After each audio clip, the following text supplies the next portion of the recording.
And this is MPR News. I'm Mike Mulcahy. Today we continue our series of congressional debates with the candidates from Minnesota's 3rd District. Republican Eric Paulson is the incumbent. He was first elected to the suburban Minneapolis seat in 2008. He's a former Republican majority leader in the State House and serves on the Ways and Means Committee and chairs the Joint Economic Committee. He's being challenged this year by DFLer Dean Phillips. This is the first time he's run for office. He's the former CEO of his family's Phillips Distilling Company and currently owns Penny's Coffee, which has 2 locations in the Twin Cities. He has also served on the boards of several nonprofits. Gentlemen, thanks both for being here. Good to be here, Mike. Thank you, Mike. And I'll tell you, we won't have a lot of rules today. We just want to be sure that you each have a fair chance to address the issues and say what you want to say. And because you're running for the House and not for the Senate, I would ask that you please don't filibuster. We won't take any calls, but I did ask people to send me questions over the past few days, and I hope to get to as many of them as we can. I wanted to start with what you and groups who support your campaigns have been saying on TV, because ads are the way that a lot of people are tuning into this campaign. First, Congressman Paulson, let me ask you, what difference does it make whether or not Dean Phillips provided health insurance to his employees at Penny's Coffee? Well, number one, it's an area where a dean's been a hypocrite. He said healthcare is a moral right, and we've clearly pointed out, and it has been fact-checked by KSTP, by WCCO, and by CARE 11, that claim that he claimed healthcare is a moral right, but yet didn't provide it for his own employees at Penny's Health, at Penny's Coffee, was a lie. And so that was fact-checked to true. So we're pointing that out and making it clear. Dean Phillips? Respond? Well, Mike, I got to say, I'm amazed that the congressman would start this debate with that contention, because CARE 11 and WCCO both said the same thing, which is that is false, and you know it. I have provided health care to every single full-time employee at every organization that I've ever managed, that I've ever built. And if the contention is that when I was interviewed by Forbes magazine and the Star Tribune as we opened our first coffee shop, our only full-time employees were the 3 business partners, all of whom had health care outside of the organization. We have always provided health care, and you know that to be the truth. And what I think it's time for our country to recognize that we protect consumers from false and misleading advertising. The FEC does not protect voters from false and misleading advertising. And Congressman, your advertisements are false. You know it. They've been fact-checked, and I invite anybody listening to go to CARE 11, go to CARE 11 and go to WCCO TV and watch their fact checks. Right, they both indicated that contention was false. So just to be clear, that's actually a lie, because WCCO, KSTP, and CARE 11 all fact-checked that claim on providing health care as a moral right, but didn't provide it to your own employees, was actually true on that claim. But clarified that was the case. Isn't the issue in the campaign, though, what is Congress going to do for people's health care? And I want to ask both of you, what would you do to make health care more affordable, more available to the people? Well, absolutely. There are solutions to this that we will be talking about. But I do want to go back to one other thing, is that if, as you said to Forbes or to City Pages or the Star Tribune last year, if you were providing health insurance, you don't have to take our word for it in the ads. Why did you tell them you weren't at that point? Because you said you weren't. Because we had no full-time employees. And when did you hire your first full-time employee? When we started providing health care. And what was the date? What was the date of that? Because that's the key. What was the date? Right. If I might just say that there's a great irony to this conversation, in that I've spent my entire career building businesses, providing jobs, providing health care to every full-time employee, serving on the boards of health care providers in our community through our family foundation, ensuring people who don't have health care, because of a lot of policies that you've implemented, trying to do so. The fact that you, who has voted so many times to strip the ACA, to repeal the ACA, and make it harder for people with pre-existing conditions to achieve health care is perhaps the greatest form of hypocrisy I've ever known. And that's actually a point in one of Dean's ads that he's running, because he mentioned pre-existing conditions face to camera. And so we have backed up all of our claims in our ads with facts that have been fact-checked. But the claim that I don't support pre-existing conditions face to camera is patently false. In fact, the bill that I voted for clearly states out and is printed in the bill, clearly printed out, nothing in this act shall be construed as permitting health insurance issuers to limit access to health coverage for individuals with pre-existing conditions. And I talk about that every time, but talk about the need for health care reform and the solutions to actually lower costs. And you can support the Affordable Care Act, which robbed $700 billion out of Medicare, or that drove up premiums and destroyed Minnesota's health care market. But I am working on finding actual solutions to lower costs. I think we see this just fundamentally differently. I believe the ACA needs to be fixed and improved, and there are ways to do so. I'd like to be a part of that. I think it's time that our nation does ensure, we make the moral decision to ensure that everybody has health care, because we are the only developed nation in the world that chooses not to do so right now. We also pay twice as much as any developed nation in the entire world for health care, yet our outcomes are mid-pack. I believe the best way forward is expanding Medicare as a buy-in option for Americans to choose. I believe in choice. I believe in the freedom to have options, and I believe in competition. I believe the way forward is to ensure that there is more competition and more choices. I also believe it's time that Medicare start negotiating prescription drug pricing, because our country right now subsidizes the entire world. Prescription drug pricing. We could save up to $230 billion over 10 years, Mike, if we simply mandated that Medicare negotiate pharmaceutical pricing. Last but not least, what we have to start talking about in this country is the cost of care. And no matter which way forward we choose to proceed, the cost of care is out of control in this country. And I think it's time that Medicare start playing a role in reforming our care delivery model, which would mean that we start rewarding prevention instead of procedures. And in that, we will save money and ensure that we have money to provide health care to everybody. Eric Paulson on health care. What will you do if you? I would just think the answer is this: is that it is coordinated care, it is chronic care management, and we do need to make reforms to Medicare, because 68% of all Medicare recipients have 2 or more chronic conditions. That's consuming 93% of all costs in Medicare. So physicians, physician assistants, doctors, they should be reimbursed for a coordinated care model for chronic care. That's important. That's the reform model forward. But on the broader the question of healthcare reform, more competition is important. It's not allowing a Medicare buy-in, because even groups like the AARP have said they've had concerns with that, because it could exacerbate the Medicare situation we have right now with higher premiums for our current recipients and seniors. I will not destroy current Medicare for our seniors right now, but value-based healthcare, so we're not just reimbursing providers based on the number of procedures that they do, but it is more wellness, it is more prevention, and they are rewarded for actually good outcomes on patients. Let me get back to the ads for a second. Dean Phillips, you had that Bigfoot ad. It got a lot of attention, went viral. But do you really think voters in the 3rd District don't know who Eric Paulson is and don't know how to find him after he's been in Congress for 10 years? Well, I believe representation begins with listening, Mike, and I've been doing so for a year and a half in the district, driving my truck around, listening to people, and time again, every single day, from thousands of people, it's the same message, that they believe it's a responsibility of a member of Congress to show up, to host town hall meetings. I've already publicly stated that I would host at least one open, accessible public town hall meeting in various parts of the district every quarter, in addition to hosting policy forums, because I've recognized a need and an appetite to educate voters about the issues of the day. We've had 3 already on campaign finance reform, on the environment, on health care, and the answer is yes. In fact, that ad is really a hallmark of our campaign, because it was all done by local people.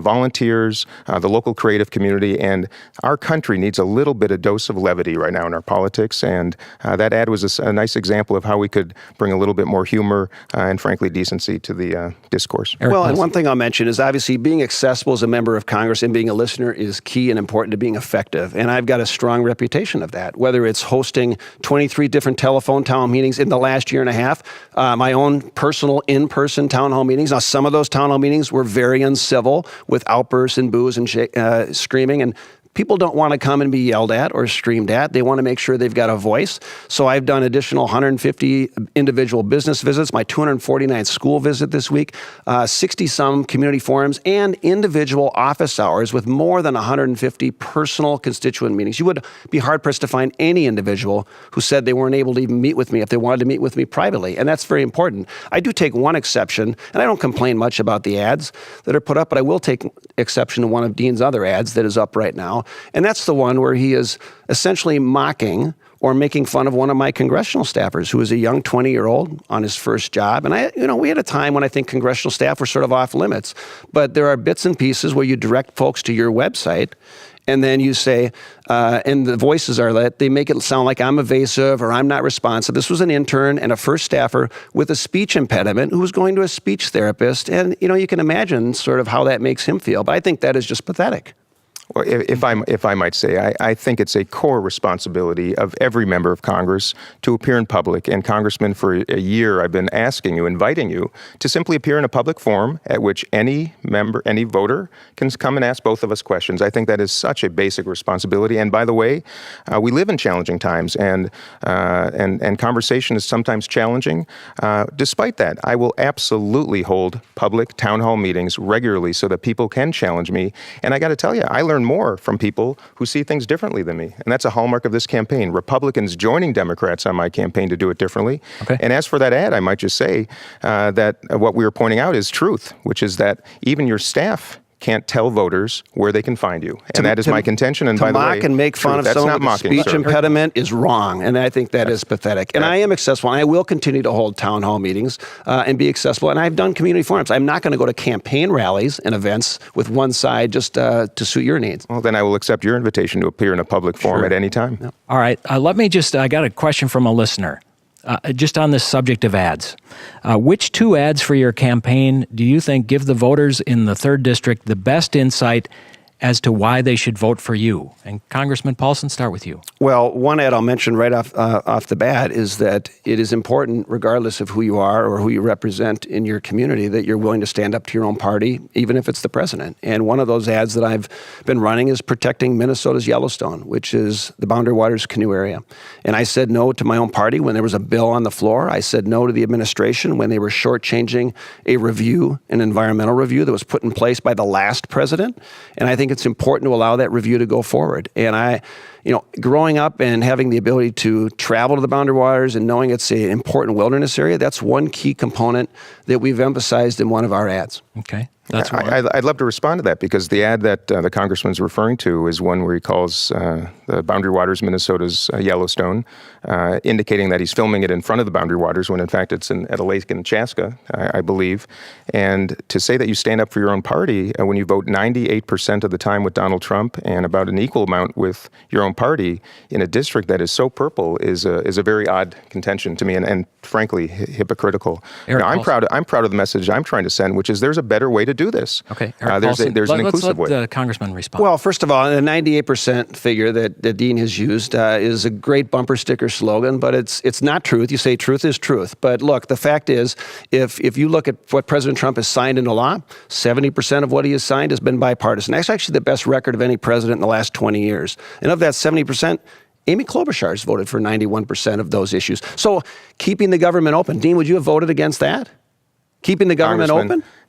98% Would you have voted against giving our military pay the highest pay raise they've had? Would you have voted against that? Those are the issues I voted for. The question is about standing up for your own party and your record. Records are records, and they're truth. Dean Phillips, which two ads that you've run do you think give voters the best reason for voting for you? I believe my first ad, the Bigfoot ad, is a hallmark of our campaign, because we're showing that the political nonsense that is littering our airwaves that has got to come to an end. That's an example of at least using a little bit of humor, which I will bring to this discourse. And I intend to show that we can do this differently and we can do this better. Principle over party, the collaboration that we have lost, and the hallmark of this campaign and my slogan is everyone's invited. It's a different way of doing it. Some recommended against doing it. But Republicans joining this campaign, joining Democrats, independents, even libertarians, and sending that message through our advertising. The sad truth is that when you're subject to about $8 million in atrocious, misleading, and false attack ads, I have a responsibility to share some truth. Right. And frankly, that is my responsibility, and I'll continue to do so. Well, I will just say that everything Dean is saying, I'm actually practicing. If you're looking for someone who's collaborative, who cooperates, who compromises to get things done, that's exactly what I've been doing as a member of Congress, whether it's working with members of our own delegation on important legislation like anti-human trafficking and sex trafficking efforts with Senator Klobuchar, or standing up to my own party and being bipartisan, or pushing some issues on climate change, for instance. And so bipartisan efforts are important. I'm number 3 in the entire Congress for getting bipartisan co-authors of my bills. That includes the Senate and the House, by the way. So it's a model I think that is important for legislators to listen and to follow up and cooperate and collaborate. If I may respond to that, Phillips. perhaps at the very top end getting co-signers, but Congressman, that same website indicates that I think you're second to the very bottom in getting those bills signed into law. And there may have been a time where you were immoderate and collaborated, but 98% of the time with Donald Trump is truth. That is the record. Anybody can go online and fact check that. And I remember there was a time when you were part of the Bipartisan Problem Solvers Caucus, and you're no longer a member. Things have changed. That's clear by your voting record. And at least let's talk about truth. That is my only request in this entire debate. Yeah. Eric Paulson. Well, I think it's important to be true with one. The ad that was mentioned, the Bigfoot ad, is not true because I have been doing all the community outreach and forums. And I'm one of only a handful, 34 members of Congress, that actually got a bill signed into law by President Obama. So it doesn't matter who the president is. When it's a good idea, I will work forward to passing initiatives on a bipartisan basis. That's been clear. I was never a former member of the Problem Solvers Caucus. The caucus wanted a rule that said if the group votes, you have to stick together as a group. And I think that's been a dysfunctional component of Washington because the Freedom Caucus and other groups have been dividing parties, going more left and more right. And so I will never turn over my voting card to some other group. I will always use it to protect Minnesota and my district. But I do go to Problem Solvers meetings because I get along with those members of Congress and know them very well. Then we see it differently. I hope, should I have the honor of serving, that is the first caucus I wish to join, and that's quite a contrast because I think that's how Congress should work. Democrats and Republicans joining together to come up with thoughtful solutions, bring them to the House floor and work together. That is, in fact, the fundamental difference, I think, between these two campaigns. That's Dean Phillips. You're listening to a live debate between Dean Phillips, he's a Democrat, and Eric Paulson, he's the Republican incumbent in Minnesota's 3rd Congressional District. Election day, just a little more than 30 days away now, and so we're trying to let the candidates speak for themselves on where they stand on the issues that matter.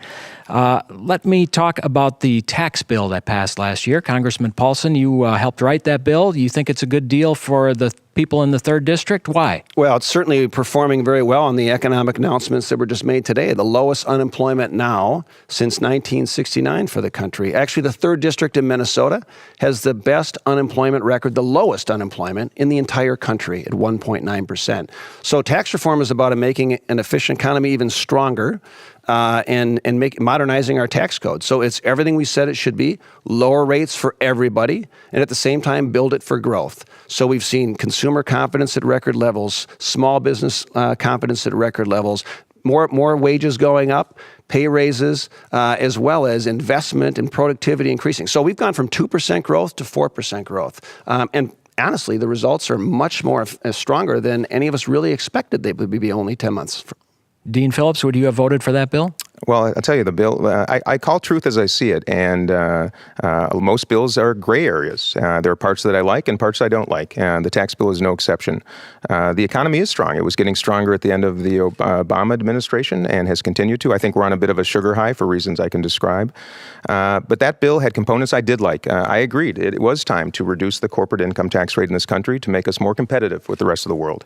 And I also wanted to repatriate dollars from overseas because that's a great stimulus to our economy. That part I agreed with. The part that was unfulfilled, that was a great promise of this bill, was that middle-income Americans would accrue benefits from it. And the truth is that about 80-some%, if not more, of the benefits accrue to the top 1% of this country and corporations. That is a disservice to tens of millions of people in this country. But what's particularly concerning to me is what it does to Minnesotans. And Minnesotans in the 3rd District. We all know that Minnesota is a higher tax state like California, New York, New Jersey. A lot of people take advantage of the state and local tax deduction. In fact, almost 50% of 3rd District residents do, to the tune of over $17,000 per tax return. So that is why I imagine that 12 of your Republican colleagues in the House voted against that bill, all of whom were from California, New York, and New Jersey. That's the responsibility of service, is your people over your party. And that bill, I think, did a massive disservice to Minnesotans, to the favor of Texans and Floridians, deep red states, a bill that is designed to help them. But most grave, in my estimation, and sir, you have for many years said that one of the greatest threats to our country is the explosion in our national debt. And that is now exploded by the tune of $2 trillion, with a T, $2 trillion because of that tax bill. Okay. And the way that you said that we can address that is by attacking Medicare and Social Security and Medicaid in the next Congress. And I find that to be so counter counter the principles and values of the 3rd District. Well, there you're making Paulson. things up. I never said we would attack Medicare or Social Security in the future Congresses. You just said that. In fact, the tax reform that passed has made Medicare stronger and Social Security stronger. And the Congressional Budget Office has affirmed that with more resources coming in. You know, But it's added to the deficit too, hasn't it? It's added to the deficit on the short term, but CBO also says and acknowledges in the long term, our debt to GDP ratio gets stronger over time. So we have to focus on the spending side of the equation. And absolutely, Affordable Care Act needs to be addressed because those types of spending, mandatory spending programs are driving up costs. Medicaid, Medicare, where the reforms are needed that we talked about, need to be addressed. The 83% figure, I think that you just mentioned, though, that's patently false. It's been fact-checked. Most of the benefits go to the middle class. A higher percentage of taxes now that are paid from wealthier individuals, those making over $1 million like yourself, versus those who are middle and low-income folks. Those are the folks that I've been working to help. Those were the benefits went to. I actually worked to fix the SALT deduction. At one time, it was proposed to have no SALT deduction. I wanted to make sure it was there for middle-income folks. That's why we had the $10,000 cap.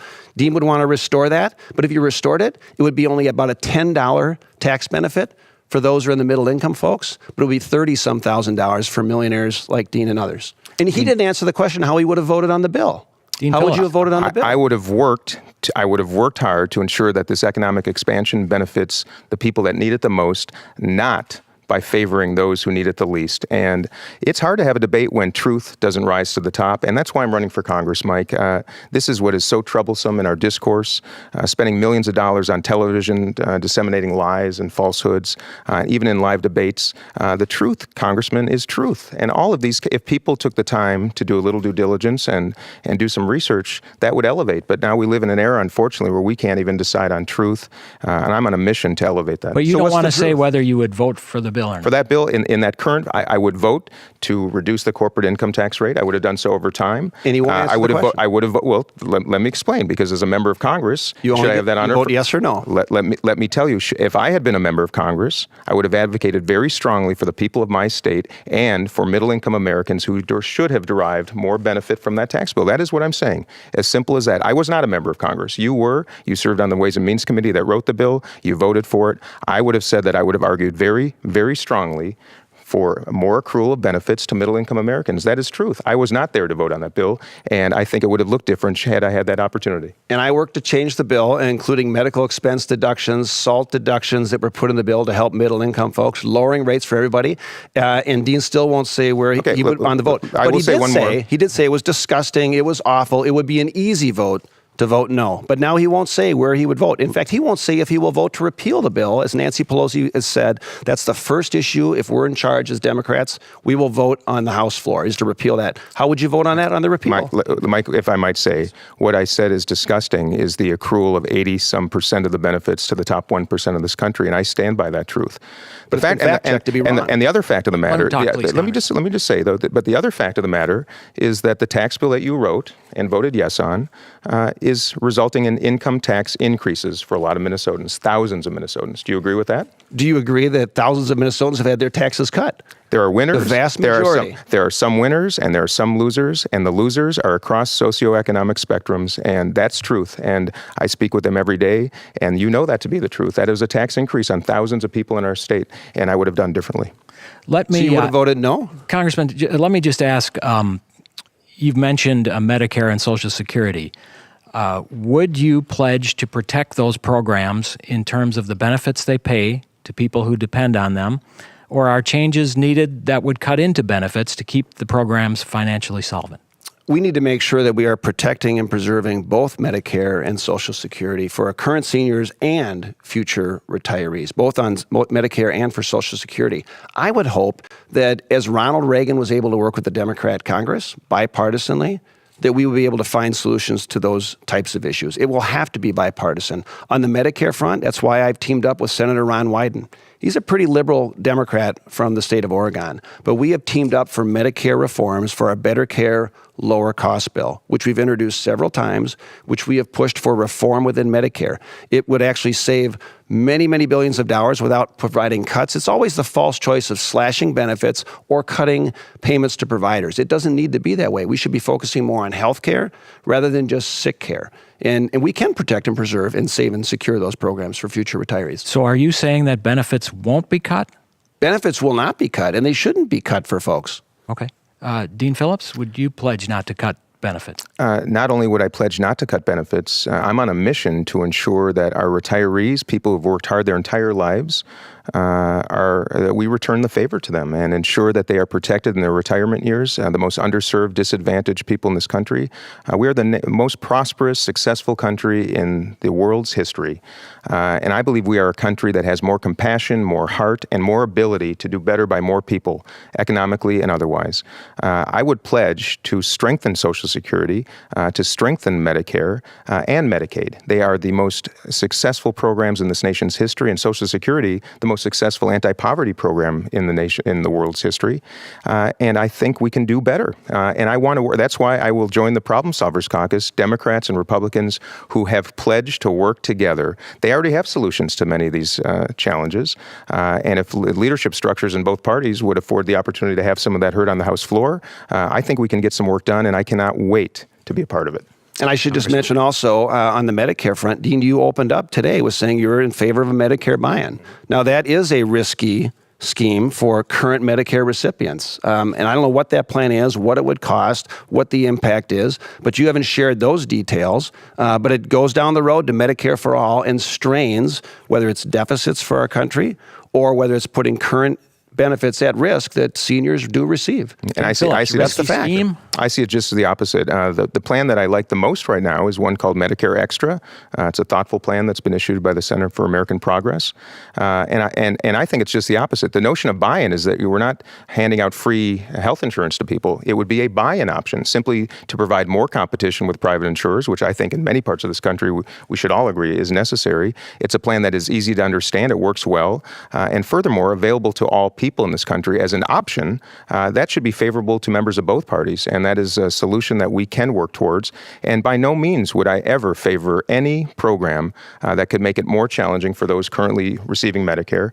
We should do just the opposite. And I think the way forward is to offer a buy-in. And that's the important phrase, Mike, is a buy-in to be able to purchase Medicare at any age and any phase of your life and strengthen Medicare so that it can have more negotiating power. And the fact is, just pharmaceutical pricing alone, we subsidize the world's pricing. We could save $230 billion a year. But my opponent, Congressman Paulson, takes so much money from Big Pharma, I believe over $1 million in his career. It makes it really hard to vote for anything that would force Medicare to negotiate those prices. I take no money from any of those entities. I will vote on principle, not on party. Let's be clear. The Center for American Progress themselves has said that a Medicare buy-in option is just a plan to give political cover for those that want to go in the direction of Medicare for all. In order for that to work as a buy-in, you would have to pay high premiums. No one is going to pay high premiums of their own choice. You would have to subsidize, the government would have to subsidize certain premiums and choices. Isn't that what's happening now with the right now, and that's why it would put the program further at risk if you're having current seniors have to pay more to cover additional subsidies of someone else who wants to buy in. I would rather have the private market assist folks who aren't of Medicare age. We should have competition across state lines. We should have medical liability insurance reform. We should make sure that individuals and companies and small groups can band together to buy their health insurance so you can actually get it for coffee shop employees and make it available. Mike, that's a great point of difference between us. We can do better by this notion that it's cover and that it's going to stress. You say the private sector is what can solve the problem. If anybody listening right now thinks that the private sector has done a good job of ensuring people that have high quality health care at an affordable cost, I would challenge that, because I think we are in a very grave situation in this country, letting the private market try to afford something that the public has got to play a thoughtful role in, not an exclusive role, but an optional role. And that is my way forward. And goodness gracious, nobody that I know thinks that the private sector has done a good job of ensuring that health care is affordable and accessible. Well, goodness gracious, I can't imagine that the government will have an adequate solution here. Look at the Affordable Care Act. Everyone was promised their premiums were going down by $2,500. They were promised they could keep their doctor. They were promised they could keep their health care plan. And you know what?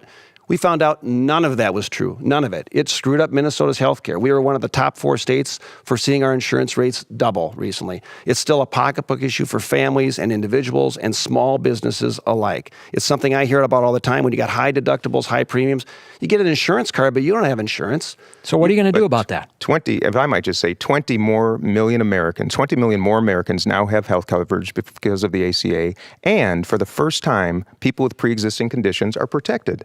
Those are great benefits. I will be the first to say that the ACA is imperfect. There's no question whatsoever. I agree.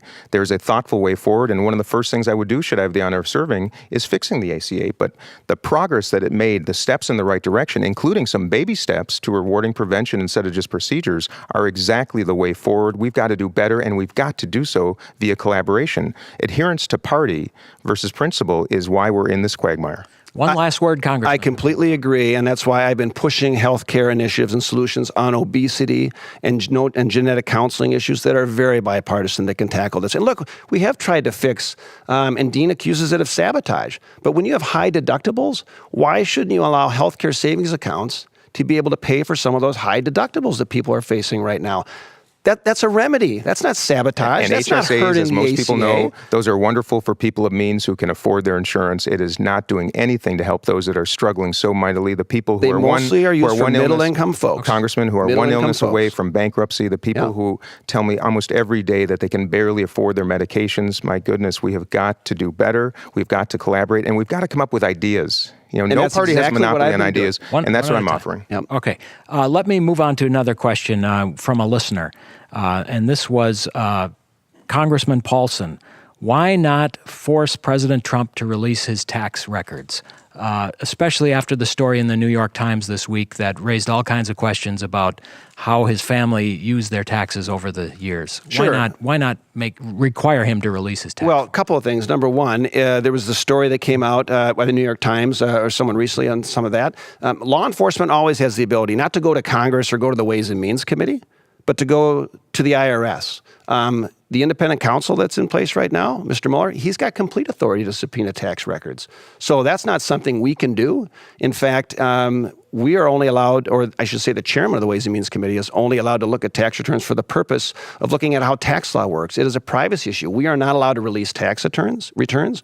We are not allowed to do any of that. And that's been pretty clear with what the attorneys of the committee and of the House have advised. And it would be halted. And law enforcement has that ability, and the independent counsel has that complete authority. Couldn't Congress pass a law that required any presidential candidate to release his or her tax forms when they're running? I'm sure that could be true, as we have financial disclosure agreements, right, that are put in place for all of us, whether you're running for president or for Congress. I mean, Dean had to submit his public disclosure records just as I did. I mean, he delayed releasing them from May to August, but the president has to release those as well. So that's all for the public to look at, and that's open. Sure, the law could be changed, but right now the law is protect the privacy of any individual, and I think the president should release them. He said he would at one time. He should release them. Well, if I might say, the congressman says, Mike, that Congress could do that, and that's another example of could, should, might. If I were a member of Congress, that is exactly what I would do. I think every president of the United States of America should be forced to release his or her tax returns. Without transparency, without truth, how can we move forward? And the answer is, if you're asking me, I would absolutely endeavor to ensure that exists, and Congress can do that. They should do that. When I serve, I will make a point of it. If Democrats take over the House, what will happen? Will it be nonstop investigations of the president and nothing get done?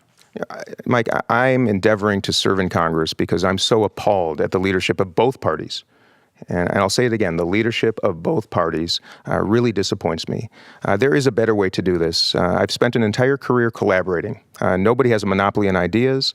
I don't want to be an obstructionist. I do believe that our nation is best served by having a check and balance on the executive branch. In fact, most Republicans agree with that.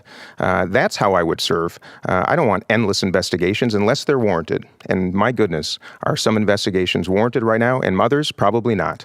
But I don't look at this through the lens of a party or through partisanship. I look at it as what's in the best interest of this nation. And obstruction is not what this is about. A check and balance is what it's about. And right now we have none with one of the most dangerous and reckless administrations in this nation's history. Eric Paulson. Well, I think Dean's playing into the hyperbole of what a lot of Democrat activists talk about. They want investigations. They want impeachment trial. They want all that going on. I think that chaos is not what the public in general wants to see. We have enough division that's there right now. And look, I mean, you can require the president and change the law to release his tax returns. You'd have to pass it and get the president to sign it. But should members of Congress or folks running for Congress release their tax returns? Would you release your tax return? Should I release my tax return? That is another issue. And so where do you stop? Where do you draw the line? I'm fine with it.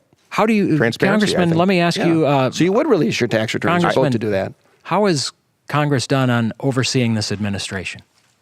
Well, Congress has an important check and balance. I think the most important check and balance is, one, making sure that the sanctity of our elections is secure. Investigations from the Intelligence Committee in both the House and the Senate going on. But most importantly, the independent counsel that was appointed. For me, and I was one of the first Republicans that said we need an independent counsel, when the FBI director was fired, the FBI is the neutral law enforcement arbiter, and that's the time to appoint an independent counsel. That investigation is going on, and they will get to the bottom of anything that's happening. It's still continuing today. Let me turn to another question from a listener who asked about gun control. It's been a year, just a little more than a year since the Las Vegas shootings.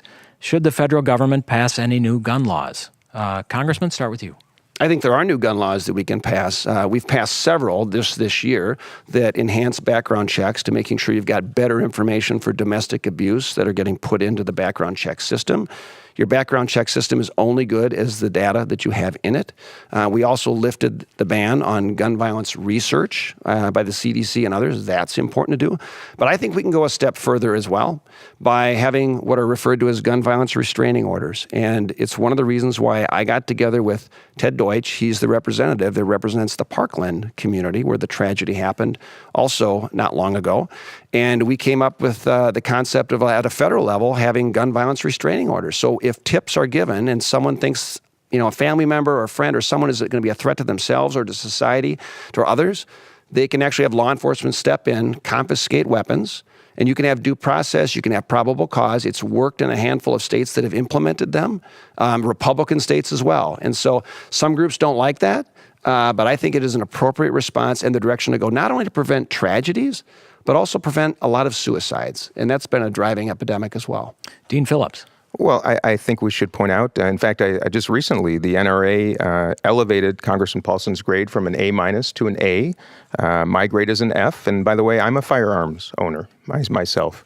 Congressman Paulson has taken over $20,000 from the NRA. Congress has done almost nothing, and everybody listening knows this, over the course of Congressman Paulson's 10-year career in Congress to make our neighborhoods, our schools, our streets, and our country safer from gun violence. And I talk about gun violence prevention, not gun control. I talk about gun violence prevention. There are 5 steps, common sense steps that this nation can take with a thoughtful Congress and a thoughtful administration in place, starting with universal background checks. Just about every Democrat and Republican in this country agrees we need them. Why we don't have that is unbelievable to me. We also, I believe, should return to the notion of an assault weapons ban. We do not allow hand grenades, bombs, automatic weapons, or bazookas on our streets. Why our nation allows weapons that cannot cause mass human carnage in a matter of moments on our streets is something that I think we have got to take a serious look at. We also are a nation that should ensure that every public school has robust mental health professionals on staff to take care of our kids at the youngest ages. I do not understand why we have not made those investments so that we would save lives and money down the road. We need anti-bullying programs in every school because we all know how many young children are being bullied and what results from doing so. And Congressman Paulson said the CDC can now study the issue, but the Congress has not afforded $1 to allow them to do so. And by the way, when we had a growing highway fatality crisis in the 1960s and 70s, our nation came together and looked at the reasons why, made propositions to Congress on how we could solve it, and we didn't ban cars. We made cars safer. We made streets safer. We lit them better. We ensured that seatbelts were in every car and airbags. We should look at this issue the exact same way. But I'm going to close this by saying until we reduce the money in politics and the stranglehold that the gun lobby and other lobbies have on Congress, a Congress that is bought and sold systematically, we will not be able to address a lot of these issues. And that's why nothing has been done on gun violence in 10 years that Congressman Paulson has been in office. I intend to do much better by the people I hope to represent. Eric Paulson. Well, I'm confused. We lifted the ban ban on gun violence research. We actually enhanced background checks. We made those changes. We fixed NICS. I voted to support more dollars going into the NICS background check system. I've actually focused on things that we can actually find solutions to. We have a constitutional right to bear arms. Now, you can say you want to get rid of that, but don't be dismissive of it, right? And so that's been the polarization that has happened that has prevented progress on a lot of these issues. So the ones that I've focused on, we've gotten some done across the finish line, but bipartisan support, I think, will lead to gun violence restraining orders. So we're making progress, and that's the response Congress, some of us are trying to take. All right. But this is really important, Mike. Lifting a ban, which was in place, the Dickey Amendment, lifting a ban on the CDC from studying the issue is one thing. That's easy. What Congress should have done and should do, and I hope to encourage once I have the honor of serving, is to mandate that they do so and afford resources to do so.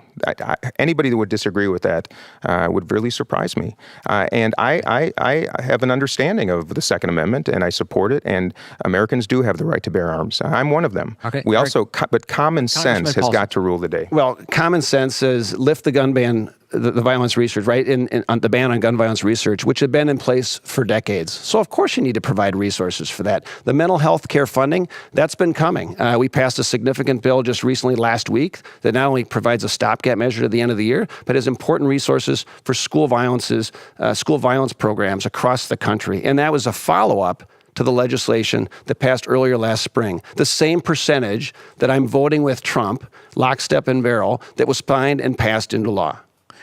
We need to do better, and we will. Let me just get to another listener question on climate change. First, are humans responsible? And second, what specific actions do you support to address it? And Dean Phillips, start with you. I believe in science, first and foremost. I cannot even believe a statement like that has political connotations in this day and age. Congressman Paulson not long ago said he wasn't smart enough to know if climate change was real and if it's caused by human beings. I believe that human beings are playing a role. And I have some thoughtful solutions because right now, again, Congress has done nothing to address what I consider to be one of the foremost challenges not just our country faces, but this entire world. And if we hope to serve our children and our grandchildren and preserve not just our country, but plan it for the future, we have got to act. I favor a notion that has Republican roots. In fact, one that is very deeply supported by someone who hosted a fundraiser for Congressman Paulson just last week and who participated in my climate change forum. The notion is a carbon fee and dividend program, which is not a tax on energy because it returns every single dollar to American taxpayers, anybody with a Social Security number. We have got to provide incentives to migrate from a fossil fuel-based economy to a green energy economy. And that is unanimous in most people I speak with every day, including Republicans who are conservationists. It's at the heart of conservatism. That is how we do this together. We are like-minded, but Congress's inactivity, unwillingness to address the most grave situation this country faces has got to change. Eric Well, Paulson. we may be like-minded on this, where this is an issue of concern that needs to be addressed. Absolutely. It's one of the reasons why I'm in the Climate Solutions Caucus. Now, you have to join that caucus with the Republican and a Democrat. And I would think you would appreciate anyone that has collected additional information and make policy decisions based on that information that is coming in. So I care very deeply about conservation, protecting our environment, protecting the boundary waters. It's very authentic to me, Minnesota's Yellowstone. But at the same time, just pushing forward a carbon tax or an energy plan that will raise taxes on gasoline or on utilities that will hit a lot of middle and low-income folks. Now, you can have some sort of scheme where you're giving refunds and rebates and all that sort of thing, but you're going to have pain for a lot of people that use those resources. It's a very regressive tax, and I think that's the wrong direction to go. So what specifically, and by the way, the question was, what specifically will you do, though? Well, my solution is this. We need to come up with additional resources, right, as bipartisan folks in Congress, whether it's the Climate Solution Caucus or others, to come up with proposals to make progress on this issue. We've done that with supporting our military that wanted to take climate concerns into action, for instance, and we voted. There's a small minority of Republicans that voted with them. But I have to say, of all the issues that, Dean, you've been a hypocrite on, whether it's health care or the tax bill, this is probably the one that's the largest because you've been asking for a fossil fuel-free economy out on the campaign trail, and yet you've held hundreds of thousands of dollars in investments in coal and Halliburton and Exxon and energy stocks and sold those recently to divest after it was scrutinized. You're running for Congress. And so you're you're not backing up your position. Congressman, let's talk. It's hypocrisy. On that subject, like most Americans, I hold mutual funds and I entrust the management of my investments to others. And once I discovered that I had investments in those, you're right, I divested. And I made a point of doing so. And should I be elected to Congress, I will put all my assets in a blind trust so there will be no conflicts. Ironically, my policy perspectives would actually reduce the value of those holdings if I am successful. But what is real hypocrisy is joining the Climate Solutions Caucus, I believe this year. Was it this year? And having a 14 or 16% lifetime rating by the League of Conservation Voters. That is hypocrisy. That is truth, and we have got to start talking truth. Quick response. Actually, the truth is you not just invested in mutual funds, the Dakota Access Pipeline, right, which is an energy pipeline that's going on, that debate's going on right now. You had up to $150,000 invested in one individual pipeline. Do you oppose the construction of the pipeline? No, I support it. In fact, it's actually been shown to reduce greenhouse gases, but I think it's hypocrisy to say that you're against all these energy provisions and then have millions of dollars or lots of investments and reap the benefits of selling your assets and delay selling those assets or the disclosure of them from May until August when it can be scrutinized more by the media. Well, Mike, like I said, I've asked my investment advisors to sell anything related to fossil fuels, and the fact that you would say that is surprising to me because Congressman Paulson is one of the biggest takers of campaign money from big oil. So how can you make thoughtful decisions based on our environment when some of your biggest supporters is the fossil fuel industry? I will not take a dime from them. I never will. I never have. And that is a difference between our two campaigns. I take no PAC money, no special interest money, no federal lobbyist money, and no money from members of Congress because we need people in Congress representing principles and the people that they were there to serve, not the interests of financier campaigns. There's a grave difference. That's exactly right. And it's why I always vote for my district, for my state, and for my community. And I never look at votes and connect them to any support that I may receive at all. But you're a hypocrite again on this issue, too, because you're welcoming millions of dollars in TV ads from PACs that are being spent on your behalf right now. Can we talk about that, Mike, for a moment? Isn't it the law that you can't coordinate with those people? You can't coordinate. It is. It's the law. And Mike, as Congressman Paulson knows, the hallmark of my campaign is to rid our politics from this horrific money, dark money, massive amounts of special interest money, massive amounts of federal lobbyist money. We have a Congress awash in money. If you want to know why votes don't match quotes by Congressman Paulson, follow the money. I have for over 6 months asked Congressman Paulson to sign a very simple pledge. It's called the Minnesota Way. It would mean no PAC money in our race, no PAC money, no special interest money, no self-funding, which is something in 1997, you might recall, right here in St. Paul. You authored legislation that would have gotten rid of PAC and special interest money in our elections, because you and I both at some point recognized that as a good thing. Also, it would disavow all the outside spending which is financing a lot of this miserable advertising that all of us hate to see on television. In 2016, Congressman Paulson asked Terry Bonoff in a live debate to sign that very same pledge that I'm now offering to you. And the third component is simply showing up in public 2 times per month in a public forum to face voters and listen to their questions. What part of this do you disagree with? Well, the part I disagree with is it's hypocritical. I oppose the hypocrisy that you have as a part of it. What is hypocritical about getting rid of PAC, special interests, self-funding, and outside spending and showing up in public twice a month? This is what element, though? This is what's hypocritical. One at a time. Answer. I campaign and raise funds just like every member of the Minnesota delegation. I'm no different than anyone else. Amy Klobuchar raises money for her campaign the same way I do. I work with Amy Klobuchar on a number of issues. Dean, can you look in the camera right now and say that Amy Klobuchar or Tina Smith are not campaigning the Minnesota way? I can look in the camera right now and I can look in the cameras right now, and I will do so. This is at the heart. They're not campaigning the Minnesota Congressman, way. if I can you asked me to look in the camera and say, I would like to say this is a wonderful opportunity. We can do better. We will do better if we take the money out of our political system. Democrats and Republicans are just as guilty. I am the only person running for Congress in the United States of America that takes no PAC money, no special interest money, no federal lobbyist money, and no money from members of Congress, because you know that they also use money to influence votes. I think both parties should come together and do this differently. I'm trying to lead by example. That is why I want that opportunity to be one voice that can build a chorus. And Congressman Paulson asked me to look in the cameras and say, everybody should do it. Everybody should do it. And I'm going to leave this with you once again, because today we could make a difference. Let me just ask a quick question from a listener. Is the press the enemy of the people, as President Trump contends? And where do you get your news? And I just need like a 30-second response from each of you. Congressman? Where do I get my news? I read the local papers. I read the Wall Street Journal. I read national publications as much as possible. I try to stay away from cable TV, to be honest. Dean Phillips. And I read the Wall Street Journal, I read the Star Tribune, I read the New York Times, and I make a point of watching both Fox News, MSNBC, CNN, and our national news channels because it's a responsibility to understand how people are receiving news in this day and age. And I will tell you, and this is not just to be funny on NPR radio, but I listen to NPR because I want truth, and it is hard to discern in this day and age. The fact that we have demeaned the profession of journalism and reporters, where many feel under threat, including at President Trump's rally yesterday in Rochester, is a grave risk to our democracy. Okay, we are just about out of time, and you've been very gracious to come and talk, and I think we had a fair airing of a lot of the issues here. We didn't have an opening statement. I want to give you a little less than a minute to make a closing statement, and Dean Phillips, start with you. Thank you, Mike, and thanks for offering us this opportunity to speak with voters through the airwaves. Our country is facing a very dark period right now. But I want people to know that we can be optimistic and we can be hopeful because I started this campaign out of anxiety after the 2016 election. And I can tell you it has been converted to optimism. The extraordinary people that I visit with every day gives me a source of hopefulness that I never knew existed. I was driving here today on 394. It was dark, it was rainy. Of course, we know what's going on in the Senate today.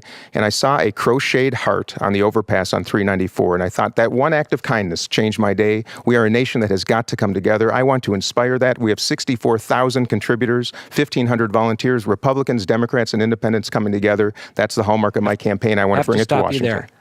Congressman, I asked you the first question. You get the last one. Thank you. Well, first of all, thanks for hosting our debate today. I will say this. In a highly challenging and politically charged environment, I'm one of those members of Congress that has actually been able to work across the aisle and get things done. And it takes a lot of work and effort to get folks to sign on to your bills, but if it's a good idea, I want both Democrats and Republicans on it. So I've gotten important issues done for Minnesota, whether it's repealing the medical device tax, whether it's protecting the Boundary Waters, whether it's making sure that human trafficking and sex trafficking is all going to be behind us. These are personally very gratifying issues, and I pour my heart and soul in them. And I'm always going to be accessible and a good listener, because to be effective, you've got to collect more information and make values and judgments based on the information you're collecting. And I'll continue to do that and transcend the partisan divide.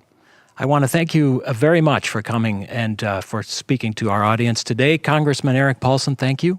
Thank you. And Dean Phillips, thank you for coming. Mike, thank you very much. That is our program for today. Thank you for listening, and thanks everybody who sent in questions. We'll see you next week. For now, have a great weekend.